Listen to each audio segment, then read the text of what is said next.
There will come soft rains, and the smell of the ground, and swallows circling with their shimmering sound, and frogs in the pool singing at night, and wild plum trees in tremulous white.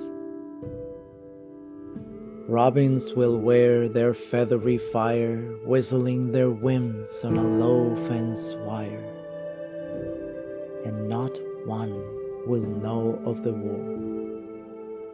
Not one will care at last when it is done. Not one would mind neither bird nor tree if mankind perished utterly. And spring herself, when she woke at dawn, would scarcely know that we were gone.